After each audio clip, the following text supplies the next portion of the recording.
Purnima prints Ashadham sale. Flat 30 to 60% discount. ప్రతి 5,000 రూపాయల కొనుగోలుపై ఒక చీర ఉచితం.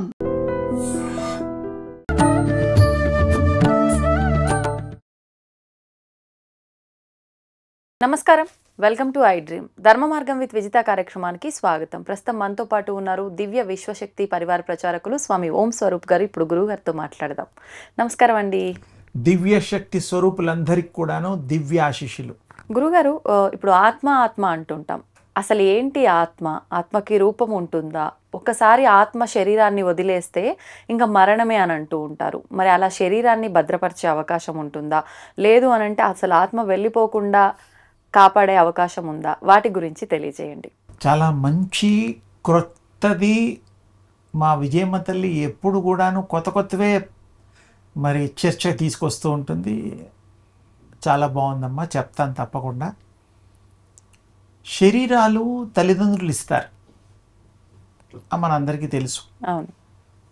ఆ శరీరాల్లో ఈ ఆత్మ ప్రవేశం కూడా చాలా వరకు తెలుసు. 7 నెలల నిండాలి. 7 నెలలు నిండిన తర్వాత 7 నెలల 2 రోజులు 3 రోజులు, కొంతమందికి 5 రోజులు 6 రోజులు ఆ ఆత్మ ఎంటర్ అవుతుంది. ఆత్మ అంటే ప్రాణశక్తి, ప్రాణము అన్నమాట. అంటే 7వ నెలలో ఆత్మ ఎంటర్ అవుతుందా? 7 నెలలు కంప్లీట్ కావాలి. అంటే 8th మంత్ పడ్డా గర్భంలో తల్లులు 7 నెలలు అయిన తర్వాత 3వ రోజు, 4వ రోజు, 5వ రోజు, కొంతమందికి 1 రోజు అటు ఇట్లో, కానీ 7 నెలలు కంప్లీట్ కాకుండా చాలా వరకు శాస్త్ర ప్రకారం, గర్భోపనిషత్తు ప్రకారం, ఇంకా కొన్ని వీరబ్రహ్మేంద్ర స్వామి వారు చెప్పిన ప్రకారం, కొంతమంది మహనీయులు, మహితాత్ములు, మహాజ్ఞానులు, మహాశక్తివంతులు ఇచ్చిన డీటెయిల్స్ ప్రకారం 7 నెలలు కంప్లీట్ అయిన తర్వాతే ఆ యొక్క దివ్యాత్మ మానవులు ఈ శరీరాన్ని నడపడానికి, అది నిర్ణయించుకున్న శరీరంలో ప్రవేశించడానికి అదే నిర్ణయించుకుంటుంది. గొప్ప విషయం. కానీ ఇప్పుడు మీరు 7 నెలలు కంప్లీట్ అయిన తర్వాతే ఆత్మ శరీరం లోపలికి వస్తుంది అన్నారు కదా, అంటే జీవం పోసుకున్నట్టు. మరి కొంతమంది అసలు రియల్ ఆత్మ మరి 7వ నెలలో స్టార్టింగ్ లోనే వెంటనే ఒక రోజు అవ్వగానే పుట్టినా కూడా బేబీ బాగానే ఉంటారు కదా. మరి అంటే యాక్చువల్గా సైంటిఫిక్గా శరీరాలు తయారవ్వడానికి ఒక శక్తి ఉంటుంది. అవి తయారవుతుంటాయి. కాళ్ళు, చేతులు, కళ్ళు, ముక్కు, మనకన్నీ సైంటిఫిక్గా ఒక్కొక్క నెలలో ఒకటి తయారయ్యేటువంటిది మనకు అందరికీ విదితమే తెలుసు. నేను ఆత్మ గురించి, సోల్ గురించి అందరూ దాని గురించి ఎక్కువ మందికి తెలియదు కాబట్టి ఆ విషయం గురించి ప్రస్తావన చేస్తున్నాను. అది ఒక ప్రత్యేకత కలిగిన విషయం కాబట్టి అప్పుడు ఎంటర్ అవుతుంది. తర్వాత తల్లిదండ్రుల బాధ్యత, సరే ఒక అమ్మాయి పుట్టాలో అబ్బాయి పుట్టాలో ఏదో కోరుకుంటారు, అయిపోతుంది. దానికంటే ఇంకొంచెం అడ్వాన్స్గా ఏంటంటే ఆత్మ అనేటువంటి విషయానికి వస్తే జీవాత్మ, పరమాత్మ, విశ్వాత్మ అనేటువంటి ఆత్మల్ని మనం పిలుచుకునే పేర్లు. విశ్వాత్మ అంటే మొత్తం ఈ విశ్వమే కాకుండా ప్రపంచంలో ఎన్ని లోకాలు ఉన్నాయో అన్ని లోకాల్లో కూడా ప్రసరించేటువంటిది, ప్రవహించేటువంటిది, వ్యాప్తి చెందినటువంటిది, శక్తి నిండి ఉండినటువంటిది అదే దివ్య శక్తి, దివ్యాత్మ. అది చాలా గొప్పది. దాని ఉపాసన కూడా చాలా తేలిక పద్ధతుల్లో మనం గతంలో చాలాసార్లు చెప్పుకున్నాం. సూర్యోపాసన అనే పద్ధతి, తేజోపాసన పద్ధతి, ఇలా కూడా చెప్పుకున్నాం. అయితే ఇక్కడ విశేషం ఏంటంటే ఇంకా కొంచెం కొత్తగా లోతుగా వేరే అధ్యాయం కూడా మనం చెప్పుకుంటున్నాం. ఆత్మ అనేటువంటి విషయం కాకుండా ఈ యొక్క శరీరాల్లో ఆత్మ ఎంటర్ అయ్యి విడిపోతూ ఉంటుంది. అంటే దాని టైం అయిన తర్వాత దానికి ఇష్టం వచ్చిన రోజులు ఉండి వెళ్ళిపోయేటువంటిది. అంటే ఒక రకంగా మన ఇళ్ళల్లో చుట్టాలు వచ్చేసి హైదరాబాద్లో 6 రోజులు అన్నీ సాలార్జింగ్ మ్యూజియము, చార్మినార్, గోల్కొండ అన్నీ చూసేసి, ఫిలిం సిటీ, రామోజీరావుది అవేవో ఉన్నాయి కదా, అన్నీ చూసేసి మళ్ళీ మనం సాగనంపడానికి బస్సు, ట్రైను, ఎయిర్పోర్టు అన్నీ ఎలా అయితే దగ్గరుండి చేస్తామో ఇష్టమైన వాళ్ళ కోసం, అలాగే ఆత్మ కూడా వాటికి ఇష్టమైనవి చేసుకోవడం కోసం, అనుభవించడం కోసం వస్తుంది. ఈ శరీరాన్ని ఉపయోగించుకుంటుంది. ఈ శరీరం దాన్ని ఉన్నప్పుడు అవి ఏమేమి క్రియలు, కర్మలు చేయాలో చేస్తుంది. తర్వాత ఈ శరీరంతో పని అయిపోయిన తర్వాత పాపం దాని మానాన అది దాని ప్రయాణం అది ఎక్కడి నుంచి వచ్చిందో, ఇంకా అక్కడ ఆత్మ ప్రయాణాలు అనేటువంటిది కూడా చాలా విశేషమైనటువంటి సబ్జెక్ట్. అవి ఎన్నెన్ని లోకాలు ఎలా ప్రయత్నిస్తాయి, ఏమిటి, ఎలా అసలు అనుకుంటూ ఉంటాయి, ఏ విధమైన నిర్ణయాలు రూపాలు తీసుకుంటాయి, మరి దాని శక్తి యుక్తుల గురించి కూడా మనం ప్రత్యేకించి విశేషంగా మనం ఓసారి ఆత్మ ప్రయాణాలు అనేటువంటిది, ఆత్మ అవతారాలు, ఆత్మ అవతరించేటువంటి విశేషమైన కార్యక్రమాన్ని మనం నీ ద్వారానే చేస్తాను. అది తర్వాత ఇక్కడ భద్రపరుచుకునేటువంటిది, శరీరాలు భద్రపరుచుకునే స్థితి, ఆ యొక్క ఉపాయాలు ఒకప్పుడు ఉండేవి, ఇప్పుడు కూడా సైంటిఫిక్గా భద్రపరుస్తున్నారు. ఇప్పుడు కొత్తగా క్రియోజెనిక్ అనేటువంటి ఒక సిస్టమ్ ఈ మధ్య తయారు చేస్తున్నారు. దాంట్లో కూడా ప్రిజర్వ్ చేయడానికి వీలుగా పాడవకుండా దాన్ని కాపాడి మళ్ళీ ఎప్పుడైనా ఆత్మలు వస్తే మరి దాంట్లో ప్రవేశపెట్టడానికి వీలవుతుంది అనేటువంటిది ఒక ప్రయత్నము. మమ్మీస్ కూడా మనకు తెలుసు, ఈజిప్ట్లోనూ అక్కడ కూడాను వాటికి కొన్ని వందల సంవత్సరాల నుంచి అవి భద్రపరుస్తున్నారు. అవును, భూగర్భంలో కూడా ఒక రకంగా భద్రపరుస్తున్నట్టుగా కూడా కొన్ని ఆధారాలు ఉన్నాయి. ఇంకా కొంచెం గొప్పవాళ్ళవి, మనం యోగులవి, మహితాత్ములవి చెప్పుకోవడానికి భగవత్ శంకరాచార్యులు వారు ఉన్నప్పుడు ఆయన దేహంలోంచి ఆయన బయటకు వచ్చినప్పుడు శిష్యులంతా కలిసి ఆ శరీరాన్ని దాచి లేపనాలు పూసి గుహలో దాచిపెడతారు. అప్పుడు ఆయన బయటకు వచ్చేసి ఆ రాజుగారి దేహంలో వెళ్ళి ఆ యొక్క మండన మిశ్రుడుతో వాగ్వివాదం జరిగినప్పుడు, కొన్ని విషయాలు తర్కం చర్చ జరిగినప్పుడు, అప్పుడు వారు ఈ యొక్క స్త్రీ సంబంధించినటువంటి విషయాలు, వాళ్ళ భార్య శారదామాత, ఆవిడకి ఇంకో పేరుంది, ఆవిడ గారు ఈ పరీక్ష పెట్టినప్పుడు అది తెలుసుకొని ఆ అనుభవాలు చెప్పడం కోసం ఈ రాజుగారు శరీరంలో ప్రవేశం కోసం ఆయన టైం అయిపోయిన తర్వాత అందులో ఎంటర్ అవుతుంది అన్నమాట శంకర భగవత్పాదుల వారి ఆత్మ. అంటే ఆయనకి ఆత్మ ఏమిటి, ఆయన సర్వజ్ఞుడు, అన్నీ తెలుసు. ఆయన పర్పస్ఫుల్గా ఈ శరీరం వదిలి శిష్యులకు అప్పచెప్పి కొద్ది రోజులు నాకు ఇది కాపాడుకోండి, నేను అక్కడ అన్ని అనుభవాలు తెలుసుకొని మళ్ళీ నేను వస్తానని చెప్తారు.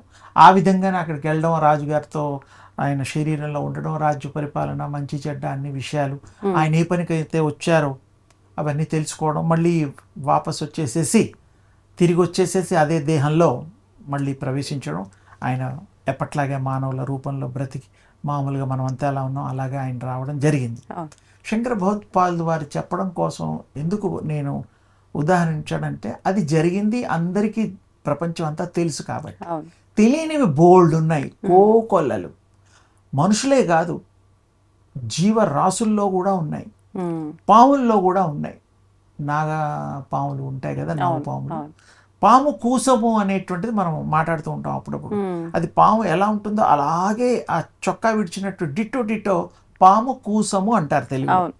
అది అప్పుడప్పుడు అవి కొన్ని చోట్ల మనకి కనబడుతూ ఉంటాయి, ప్రిజర్వ్ కూడా చేస్తుంటాయి. అంటే ఏమిటి, శరీరాన్ని వదిలేయడం. అది ఎంత చక్కటి విశేషం అంటే, నేచర్లో మనకు ఉదాహరించడానికి ఈ శరీరాన్ని కూడా వదిలి వేరొక శరీరం, కొత్త శరీరం, మానవుడు దేహం వదిలి ఎలాగైతే వేరే దేహాన్ని వారు ప్రవేశిస్తున్నారో, స్వీకరిస్తున్నాడో, ఆ విధంగా ఎన్నో జరుగుతూ ఉంటాయి. అలా ఇదొక భాగం.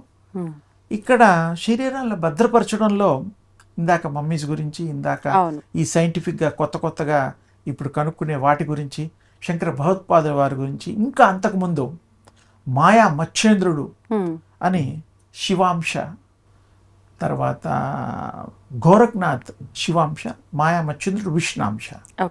వారే స్వయంగా ఈ భూమి మీదకి రావడం, వారు జననం తీసుకోవడం, మహా గొప్ప శక్తుల్ని ప్రదర్శించి, అష్టసిద్ధులు కానివి ఇంకా ఎక్కువ ఉన్నాయి. ఇవి లిమిటెడ్ లేవు, శక్తులకి లిమిట్ మనం కొన్నే పెట్టాం, ఇంకా ఎక్కువ అన్నీ కూడా వారు అధ్యయనం చేసి శిష్యులను తయారు చేసి, వారు అనుభవం కోసం ఆయన కూడా సంసార జీవితాన్ని మాయా మచ్చేంద్రులు వారు కొంత అనుభవించి తర్వాత వాటిని వదిలేసేసి, ఆ గోరఖ్నాథ్ గారు వారిని మళ్ళా శివుడు వారి యొక్క రూపం, ఆయన అంశ అన్నమాట. ఓకే. మరి వారు వెళ్ళిపోవడం అవన్నీ సహజమే. ఆ టైంలో వారి శక్తి ప్రదర్శనలు ఎన్నో ఒక్కో కళలు చేశారు.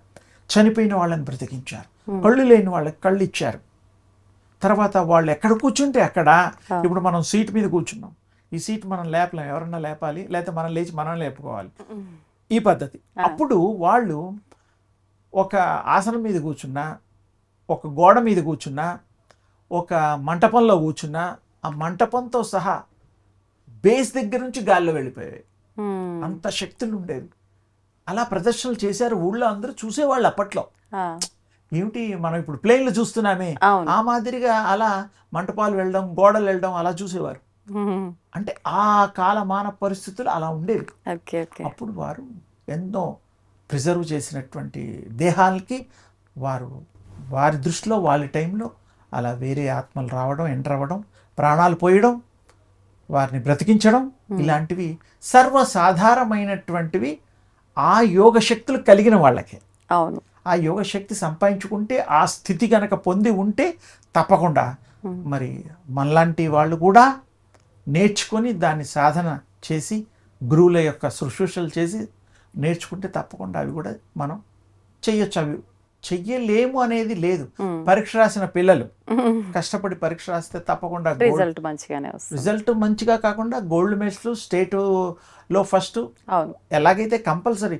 ఎవరన్నా అది ఫెయిల్ అయ్యి నార్మల్ మార్కులు వస్తే బాగా చదవలేదు, మామూలు మార్కులు వచ్చాయని మనం ఎలా అనుకుంటామో, ఈ సాధన చేసే వాళ్ళల్లో కూడా మంచి సాధన, గట్టి సాధన, ఆత్మార్పణ ఆ భగవంతుడికి చేసే ఉద్దేశంతో చేస్తే, అంకిత భావంతో చేస్తే, టోటల్ సరెండరెన్స్ కనుక చేస్తే, ఆ విద్యలన్నీ కూడా వారు సరైన గురువులు కనుక ఉన్నప్పుడు చెప్పేటువంటి వాళ్ళకి అది తెలుస్తుంది, వస్తుంది.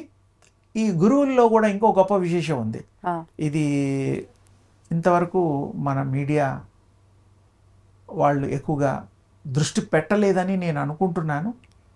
పెడితే ఏమో నాకు తెలీదు, కానీ నా దృష్టికి రాలేదు. మా విజితమ్మ యొక్క ఈ స్పెషల్ ఎపిసోడ్లో ఆ విషయాన్ని నేను చెప్తున్నాను. సంచారిణి విద్య అని ఒకటి ఉన్నది. ఓకే, దేనికి సంబంధించండి అది? గురువులు శిష్యులకి ఒక శక్తి గురించి చెప్పడం, ఉపాసనలు చెప్పడం, మంత్రదీక్షలు ఇవ్వడం, బీజాక్షర దీక్ష ఇవ్వడం, దైవ దీక్ష ఇవ్వడం, ఇలాంటివి ఇచ్చినప్పుడు శిష్యులు సరిగ్గా చేస్తున్నారా లేదా, వాళ్ళు ఎక్కడెక్కడికి వెళ్తున్నారు అవన్నీ కనుక్కోవడం కోసం ఏం చేయడం అంటే సంచారము. సంచారిని అంటే తిరిగేటువంటి శక్తి అని అర్థం. సంచారిని విద్య అనే ఒకటి ఉన్నది. ఒక దేవత, ఒక శక్తి కలిగిన ఇది ఉన్నది. గురువులు ఏం చేస్తారు, శిష్యులకి మంత్రం దీక్ష అవన్నీ ఇచ్చిన తర్వాత వాళ్ళు చేస్తున్నారా లేదో అనేటువంటిది స్పై అయ్యేలాగా ఈ సంచారిని విద్య వాళ్ళకి తెలియకుండా ప్రవేశపెడతారు. అప్పుడు వాడు ఎక్కడికి వెళ్ళినా, ఏం తిన్నా, ఎక్కడ ఏ పనులు చేసినా వీళ్ళకి తెలిసిపోతుంది. అంటే వీళ్ళ ఉద్దేశం ఏంటి, ఈ సాధన వరకే చేస్తున్నారా లేదా, నేను ఇచ్చిన మంత్రాన్ని సద్వినియోగపరుస్తున్నారా, దుర్వినియోగపరుస్తున్నారా తెలుసుకోవడం కోసం ఈ యొక్క గురువులు అది ప్రవేశపెడతారు. ఆ గురువులు ఎలాంటి వాళ్ళకి ఈ విద్య వచ్చు అనేటువంటిది ఇప్పుడు తెలుసుకోవాలి. సంచారిని విద్య అందరికీ రాదు, అది విశేషమైన విద్య. కొన్ని విద్యలు వచ్చిన వాళ్ళకి అది కొంచెం మరి విశేషం అన్నాం కాబట్టి స్పెషల్గా దానికి ఒక స్పెషాలిటీ, ప్రత్యేకత ఉంటుంది. ఈ కొన్ని విద్యలు నేర్చుకున్న వాళ్ళకి ఆ సంచారిణి విద్య అనేటువంటిది ఉపాసన చేస్తే ఆధీనంలోకి ఉంటుంది, మాట్లాడుతుంది మీలాగా నాలాగా. దాంట్లో ఇప్పుడు మీరు దీనికి ఎగ్జాంపుల్ నేను చక్కగా దైనందిక జీవితానికి కనెక్ట్ చేసి చెప్తాను. అలాగే. మనం వాడేటువంటి నిత్య జీవితంలో సెల్ ఫోన్లు వాడతాం. అందులో అందరికీ అర్థమవుతుందని ఇది వాడాను, చెప్తున్నాను. గూగుల్ లొకేషన్లు మనం ఎవరికి పంపిస్తూ ఉంటాం. మా ఇంటికి రా అంటే అది ఒకటి పెట్టేస్తాం, వాళ్ళు అది ఫాలో అవుతుంటారు, ఓపెన్ చేసుకుంటారు, వస్తూ ఉంటారు. తర్వాత ఆ లొకేషన్ దీంట్లో వాళ్ళు అన్నీ కూడాను ఒక నెల రోజులు తిరిగినవి, 15 రోజులు తిరిగినవి రికార్డ్ అయి ఉంటాయి. అది మీకు కూడా తెలుసు. అది ఓపెన్ చేస్తే మీరు ఈ నెల రోజుల్లో 15 రోజుల్లో ఎక్కడెక్కడ ఎంతెంత సేపు ఉన్నారనే విషయం కూడా మనకి ఈజీగా తెలుస్తుంది. ఈ సైన్స్ ఇప్పుడు మనకి ఇచ్చినటువంటి గిఫ్ట్. మనం ఏ టెలిఫోను, సెల్ ఫోను వాడే వాళ్ళకైనా నేను చెప్పేవి తెలిసిన పరిచయం మాటలే చెప్తున్నాను, ఈజీగా అర్థం అవడం కోసం. అదే వీడియోస్ కూడా మనం భద్రపరచుకోవచ్చు, ఆడియోలు అన్నీ భద్రపరచుకోవచ్చు. అలాగే యూనివర్స్లో రాకెట్ అనేటువంటివి కూడా మనం ప్రయోగిస్తూ ఉంటాం. దానికి వాళ్ళు దాంట్లో కూడా ఈ యొక్క సంకేతాలు భూమి మీదకి పంపించడానికి ఒక పద్ధతి ఉంటుంది వాళ్ళకి. మనం ఇంత దూరంలో వెళ్ళింది, ఇంత కిలోమీటర్లు వెళ్ళిందని మనం తెలుసుకుంటాం. ఇవన్నీ సహజమే. అలాగే ఈ క్రికెట్ అప్పుడప్పుడు మనకి మ్యాచ్లు అవన్నీ కలకట్టాలోను, పాకిస్తాన్లోను, యుఎస్లోను, ఏ కంట్రీలోనూ అవ్వచ్చు. హైదరాబాద్లో కూడా ఎల్బీ స్టేడియంలో కూడా జరగచ్చు. అది లైవ్ పెడతాం. అంటే అక్కడ ఒక కెమెరా పెడతాము, ఆ ప్రాంతం అంతా కూడా కవర్ చేసేటట్టు పెడతాము. అక్కడ మరి అక్కడి నుంచి స్టూడియోకి రావడానికి మాధ్యమం ఇవన్నీ మనకు తెలిసిన ఇవే కదా. అవును, మరి వస్తున్నాయి కదా, వస్తున్నాయి. మినిట్ టు మినిట్ మనం చూస్తున్నాం. ఇది అడ్వాన్స్గా మనం కనుక్కున్న విద్య, టెక్నాలజీ, సైన్స్. అవును, ఇదే గొప్పది అని అనుకుంటున్నాం. ఇవన్నీ కూడా ఎప్పుడో ఉన్నాయి. సంచారిణి విద్యకి లింక్ కోసం నేను చెప్పా. ఇవన్నీ సంచారిణి విద్య చూపించగలదు. ఇప్పుడు మనం యంత్రాలతో చూపిస్తున్నాము, వాళ్ళు శక్తితో చూపించారు. అప్పట్లో చూపించారు. ఎంతో లక్షల మంది ఈ విద్యలు అప్పట్లో తెలిసేవి. ఇప్పుడు మనకి కూడా మరి ఎన్ని సెల్ ఫోన్లమ్మా. అవును, ఇండియాలో మన భారతదేశం జనాభా ఒక 100,70,00,000 దరిదాపు. చైనాను మించిపోయాం. మన అందరికి సెల్ ఫోన్ లేని వాళ్ళు ఎంతమంది? 1-2% ఉండొచ్చు. ఊళ్ళో దగ్గర నుంచి అందరి దగ్గర నుంచి సెల్ ఫోన్లు ఉన్నాయి. అందరికీ కూడాను మీ ఇంటికి రావాలంటే పెట్టే లొకేషన్ అంటాం. అవును, అంటే ఈజీగా వెళ్ళిపోతాం. మనకి క్యాబ్లలోను వాటిలోనూ నిత్య జీవితంలో వాడుతూ ఉన్నాం. ర్యాపిడోలు అవన్నీ కూడా సత్యం నమ్మాలి, తప్పదు. అంతే. ఇది నమ్ముతున్నారు కదా. ఇదే లాంటిది ఆ రోజుల్లో, ఆ రోజు యోగతో కూడిన సైన్స్. అది యోగ విద్యతో కూడిన సైన్స్. దాన్ని సంచారిణి విద్య అంటారు. దేవత అనండి పోని, ఆ శక్తి ఉండేది. ఇప్పుడు కూడా ఉంది, హిమాలయాల్లో ఉంది. అది నేర్చుకుంటే, ఆ సాధన చేస్తే సంచారిణి విద్య వస్తుంది. కానీ అప్పట్లో రహస్యంగా ఉండేది. ఎందుకు? గురువుగారు నన్ను గమనిస్తున్నారంటే వాడు జాగ్రత్త పడతాడు, భయపడతాడు. గురువుగారు వాడిని తెలుసుకొని ఈ మంత్రదీక్ష ఎంతవరకు ఎంత ఉత్తీర్ణ అవుతున్నా అంతవరకు వాడి గుణగణాలు అవన్నీ కూడా మరి గురువుగారికి తెలిసేది. గురువుగారు రహస్య విద్యలలో అగ్రగామి ఈ విద్య ప్రవేశపెట్టేవాడు. అప్పుడు అన్ని తెలిసిపోయాయి. ఇప్పుడు ఎలాగైతే ఇవి ఎంత తేలిగ్గా చూస్తున్నామో, అమెరికాలో కూడా సెటిలైట్ ద్వారా అక్కడ ఉండే ప్రోగ్రామ్స్ ఇక్కడ వీక్షిస్తున్నాం. ఎంత ఈజీ అయింది. అప్పట్లో కూడా ఇది ఈజీయే. చాలా పరికరాలు ఉండేవి అప్పట్లో, శక్తులు ఉండేవి, మంత్రాలు, తంత్రాలు, శాస్త్రాలు ఇవన్నీ ఉండేవి. అవి అప్పుడు రూపాయి ఖర్చు కాకుండా సాధనతోనే సాధించేవాళ్ళు, యోగ సాధనతో ఇన్ని శక్తులు. ఇప్పుడు ఆశ్చర్యంగా ఉంటుంది, అదంతా ఉత్తుతిగా అనిపిస్తుంది, కానీ అవన్నీ నిజాలు. ఒక్కోసారి మనకు కూడా తెలియకుండా మన సిక్స్త్ సెన్స్ పనిచేస్తూ ఉంటుంది. ఎవరన్నా చూస్తాం, మంచివాడు అయి ఉండొచ్చు, అమ్మాయి మంచిది కాదేమో, మనకి అభిప్రాయం ఒకటి ఏర్పడుతుంది. అంటే ఏమిటి? మనలో కూడా భగవంతుడు ఇచ్చేటువంటి ఆరా విజన్ ఏదైతే మనం శక్తిని కలిగి ఉన్నామో దాన్ని బట్టి ఒక ఐడియా వస్తుంది, ఒక ఉజ్జాయింపున మనకు తెలిసిపోతుంది. అలాగే అప్పట్లో యోగులు వాళ్ళు, దేవుళ్ళు కూడా గాల్లో మాయమైపోయేవాళ్ళు, ఎక్కడో ప్రత్యక్షం అయ్యేవాళ్ళు. ఇప్పుడు మీకు బాగా ఒక సద్దాం హుసేన్ టైంలో ఆయన్ని ఆకాశంలో చూసిన వాళ్ళు కూడా ఉన్నారు. భూమి మీద ఉండే అతను ఆకాశంలో చూడడం ఏమిటి? అదే కదా. అంటే ఆ రకమైన సైంటిఫిక్గా ప్రొజెక్షన్స్ వచ్చాయి. అవి ప్రపంచం అంతా తెలుసు కాబట్టి ఆ పదం వాడా. ఎంతోమంది ఆకాశంలో ఆయనని ప్రొజెక్ట్తో ఇచ్చేస్తే చూడగలిగారు. అలాంటివి చాలా ఇప్పుడు ఏదో గొప్పగా అనుకుంటున్నాం. ఇవన్నీ కూడా అప్పట్లో చేతుల్లో చూపించేవారు.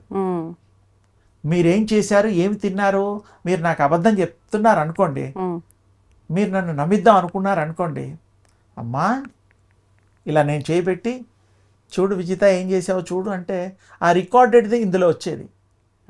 దాన్ని కొంతమంది అంజనాలుగా అనేవారు. ఒకప్పుడు ఊళ్ళల్లో అంజనం అనేవాళ్ళు. ఆ అంజనం ఇప్పటికీ పేర్లు ఉన్నాయి, చూసేవాళ్ళు కొంతమంది ఉన్నారు. అప్పట్లో అరచేతిలో చూపించేవారు, చూపించగలిగేవారు. తమలపాకులో చూపించగలిగేవారు. ఎందులో అంటే అందులో ఒక దాంట్లో చూపించిన వాడు ఇంకో దాంట్లో చూపించలేడా? చూపించచ్చు. సహజం. అంటే ఆ శక్తి కలిగిన వాళ్ళు మాత్రమే. ఇలాంటిది మనకు సీరియల్స్ లో కూడా ఎవరైనా తప్పిపోతే అలా చూపించడం ఉంటాయి. కానీ అప్పట్లో ఇవి నిజంగా ఉండేవి, నిజంగా జరిగేవి,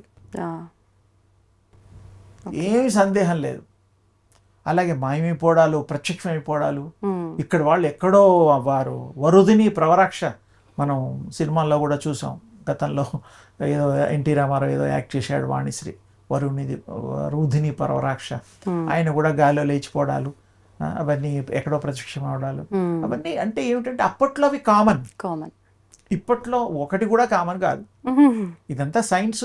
ఈ రకంగా మనం అధ్యయనం చేసి ఇది కూడా మనం అందులోకి ఈ యొక్క శరీరాలని కూడా దాచడం, శరీరాల్లో మళ్ళీ వాటిని ప్రవేశపెట్టడం, ఆత్మ ప్రవేశాలు ఇవన్నీ కూడా జరగడానికి వీలుంది. ఇప్పుడు కొంచెం కష్టం, ఎందుకంటే అయితే కానీ మనం నమ్మలేం. ఈ మధ్య కాలంలో కూడా మాధ్యమాల్లో కూడా ఎవరో 1 వీక్ చనిపోయి మళ్ళీ బతికినట్టుగా, ఒక 15 రోజులు 15 నిమిషాలు కూడా వాళ్ళ ఆ వేరే లోకాలకి వెళ్ళినట్టుగా, మళ్ళీ తిరిగి వచ్చినట్టుగా 6 నిమిషాల తర్వాత అని చెప్పి మన రీసెంట్ గా కూడా. అంటే అవి జరగడానికి వీలుంది తల్లి. ఎలాగంటే అవన్నీ వలయాలు, ఆవరణలు, అవన్నీ ఏంటంటే ఇంకొక చక్కటి మాట ఏంటంటే దాన్ని డైమెన్షన్స్. ఇప్పుడు మనం ఉంది 3rd డైమెన్షన్. ఓకే. అవి 4th 5th ఇప్పుడు అమెరికా, జర్మన్స్ కొంతమంది కనుక్కుంటున్నారు. అలాంటివి మనం ఎన్నో డైమెన్షన్ గతంలో కనుక్కున్నాం. అవి మనం కనుక్కున్నవే ఎన్నో ఉన్నాయి. అవి ఇప్పుడు వీళ్ళు కనుక్కొని ఇది అయిన తర్వాత ఇది నమ్ముతారేమో. అసలు ఎప్పుడు మానవులు మన ఈ దేశంలో పూర్వం లక్షల సంవత్సరాల క్రితమే మనం కనుక్కున్నాం అవన్నీ. కానీ ఏంటంటే మరి ప్రాక్టికల్ గా చూపిస్తేనే నమ్ముతారు కాబట్టి ఆధారం ఉండాలి కాబట్టి ఆ మనుషులు ఇప్పుడు ఎవరో ఉన్నారు వాళ్ళని ప్రూవ్ చేసుకోండి. హిమాలయాల్లో ఉన్న వాళ్ళందరూ వచ్చేసేసి మీ దగ్గర ప్రూవ్ చేసుకోరు వాళ్ళు. అంతే, మీరు నమ్మితే ఎంత, నమ్మకపోతే వాళ్ళ యొక్క లోకాలు వేరు. అంతే అంతే. ఇప్పుడు శంబల అని చాలా మంది ఏదో మాట్లాడుతున్నారు, వెళ్ళొచ్చానంటున్నారు, వెళుతున్నానంటున్నారు. శంబల ఉన్నది ఖాయమే, అందులో సందేహం లేదు. వెళ్ళి రావటం సాధ్యమేనా? అది సత్యం చెప్పాలి. మరి వెళ్ళిన వాళ్ళు, వచ్చిన వాళ్ళు వాళ్ళ అభిప్రాయాల్ని గౌరవిస్తాం, కానీ మరి అంత తేలికైన విషయాలు కావు. అది ఒక చర్చనీయాంశంగా మిగిలిపోవచ్చు. ఉంది, శంబల ఉంది, మహిమాన్వితులు ఉన్నారు, వెళ్ళిన వాళ్ళు అదృష్టవంతులు కూడా ఉన్నారేమో మనకి తెలియదు. ఇప్పుడు మనం వెళ్తే తప్ప మనం అది ఉన్నట్టుగా, మనం వెళ్ళొచ్చినట్టుగా మనం చెప్పచ్చు. నా ఫోటోలు కూడా తీస్తే కూడా చూపించవచ్చు. కానీ అంత అది రహస్యమైన ప్రదేశము, అంత ఈజీగా మామూలు వాళ్ళకి కనబడదు అని మన మంత్రశాస్త్రంలో కాదు, మన యంత్రశాస్త్రంలో కాదు, మన పురాణాల్లో వాటిలో గతంలో దాని గురించి అధ్యయనం చేసిన వాళ్ళు అది కంటికి కనబడేంత తేలికైనటువంటి ప్రదేశము కాదు అని చెప్పారు, వివరణ ఇచ్చారు. అది అందుకని ఇక్కడ మనం సహజంగా ఇది కుదురుతుంది, ప్రవేశపెట్టడం కుదురుతుంది. శంకర భగవత్పాదుల వారి టైంలో జరిగింది. ప్రాణాన్ని మళ్ళీ మనం ఇంకో దాంట్లో ట్రాన్స్ఫర్ చేయగలము. ఆ మానవులు చేయడం, రోజు చూసే దాన్ని మనం గుర్తించడం లేదు. చిన్న చిన్న మొక్కలు ఉంటాయి ఇళ్లలో. ఫ్రెండ్ ఇంటికి వెళ్ళి మీ మొక్క బాగుంది, నాకు కూడా కొంచెం ఇవ్వంటే ఏర్లు లేకుండా, ఏర్లతో ఇచ్చే మొక్కలు బతుకుతాయి. అవును, ఏర్లు లేకుండా అంటూ ఉంటాం. ఓ మొక్కలే తీసేసేసి పెట్టేస్తే వస్తుంది కొన్ని రకాలు. అంటే మీరు మీ కళ్ళ ముందు ఒక ప్రాణాన్ని ఇంకొక చోట షిఫ్ట్ చేయడం, ఆ ప్రాణంలోంచి ఇంకో ప్రాణాన్ని పంచిపెట్టడం చూస్తున్నారు కదా మొక్కల్లో. అంటే చిన్న విషయం ఎగ్జాంపుల్ చెప్పా. అలాగే శక్తి కలిగిన వాళ్ళు ఈ పనులన్నీ చేయగలరనేటువంటిది మనం విశ్వసించాల్సిన అవసరము మరి ఎంతైనా ఉందని చెబుతూ మీకు చాలా తేలిగ్గా చెప్పడానికి ప్రయత్నం చేశాను. ఇంకా వివరంగా మీరు ఇంకొక మారు విశేషంగా ఒక ప్రత్యేక కార్యక్రమాన్ని మా విజయమ్మ తల్లి ద్వారా మీకు మళ్ళీ ఈ ప్రేక్షక లోకానికి భక్తాగ్రేశ్వర్లకు కూడా అందిద్దాం. తప్పకుండా. శుభం తల్లి. ధన్యవాదాలండి. కొత్త కొత్త విషయాలన్నీ కూడా తెలియజేశారు ఈరోజు. నమస్తే అమ్మా. శుభం తల్లి. తవ్వుతున్న శివలింగం సరే, దాన్ని అట్లా కప్పేసేయండి, చూపించదండి. Krishna is there. మూర్తి పూజ కాదు, సాక్షాత్ బ్రజేంద్ర నందన భగవాన్ ఉన్నారు మూర్తులు. ఏమీ ఆశించకుండా ఆరాధించే వాళ్ళు కూడా ఉన్నారా ప్రభుజీ? నిజమైన భక్తి అంటే మనకు తెలియదు కాబట్టి